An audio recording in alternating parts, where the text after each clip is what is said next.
Naharap sa reklamong murder ang lalaking suspect sa road rage sa EDSA Ayala Tunnel, Kamakalawa. Sa kuha ng CCTV, makikitang papasok ng tunnel ang puting MPV habang nasa katabing linya nito ang isang itim na kotse. Doon na pala nangyari ang pamamaril ng driver ng itim na kotse sa 65 taong gulang na driver ng MPV.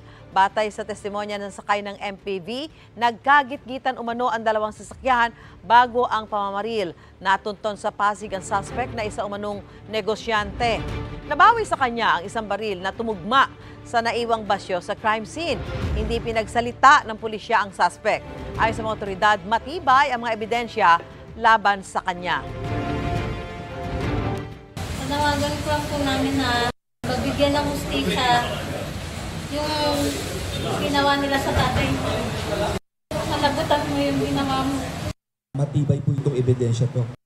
Huwag kayong mag-alala, talagang yung hustisya ho talaga, makakamit po natin ito. We will see to that.